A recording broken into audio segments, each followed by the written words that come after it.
Bharat England మధ్య జరుగుతున్న 5 టెస్టుల సిరీస్లో మూడో టెస్ట్ మ్యాచ్లో భారత జట్టు ఘన విజయం సాధించింది.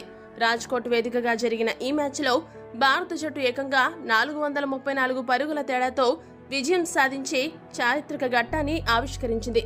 భారత జట్టు 2 ఇన్నింగ్స్లో కూడా 400 కంటే ఎక్కువ పరుగులు సాధించి ఇంగ్లాండ్ జట్టును 2 సార్లు ఆల్అవుట్ చేయడంలో విజయవంతమైంది.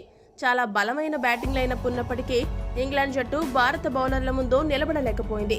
మొదటి మ్యాచ్లో గెలిచిన ఇంగ్లాండ్ జట్టులో ఆ ఉత్సాహం తర్వాత కనిపించలేదు. కానీ భారత జట్టులో మొదటి మ్యాచ్లో లేని ఆ ఉత్సాహం మిగతా మ్యాచ్లలో కొనసాగింది. ఎలాగైనా గెలవాలనే పట్టుదల వారితో కనిపించింది. ఈ నేపథ్యంలో ఇంగ్లాండ్ కోచ్ బ్రెండన్ మెక్కల్లమ్ తమ జట్టు ఓటమికి గల కారణాలను విశ్లేషించే పనిలో పడ్డాడు. జట్టు ఓటమికి కారణమైన ప్రధాన అంశాలను గురించి ప్రస్తావిస్తూ మెక్కల్లమ్ ఒక ఆటగాడి గురించి మాత్రం ప్రత్యేకంగా చెప్పుకొచ్చాడు. మెక్కల్లమ్ మాట్లాడుతూ ఏమన్నాడంటే, భారత గడ్డపై మేము మరింత బాగా ఆడాల్సిన అవసరం ఉంది.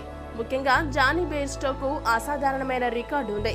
బెన్ స్టోక్స్ టెస్ట్ కెప్టెన్సీ తీసుకున్నాక మొదటి 6 టెస్ట్ మ్యాచ్లలో బెయిర్స్టో 97 స్ట్రైక్ రేట్తో 76 సగటుతో ఏకంగా 681 పరుగులు చేశాడు.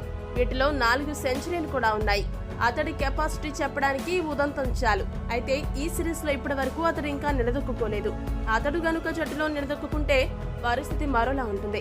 బెయిర్స్టో ఏమాత్రం తన స్థాయికి తగ్గట్టుగా ఆడినా ఇంగ్లాండ్ జట్టు మిడిల్ ఆర్డర్ పుంజుకుంటుంది. భారత జట్టుకు కష్టాలు తప్పవు. మిగతా 2 మ్యాచ్లలో అతనితో తన లయను అందుకుంటాడని ఆశిస్తున్నాము. గతంలో అతను జట్టు కోసం అనేక ఘనతలు సాధించాడు. ఈ రోజు అతనితో జట్టుకు అవసరం ఉంది. బయట వారు ఏమనుకుంటున్నారన్న విషయాన్ని పక్కన పెట్టి అతడు తన ఆట తాను ఆడితే చాలు. భారత జట్టును ఓడించడం పెద్ద కష్టమైన పని కాదని అన్నాడు.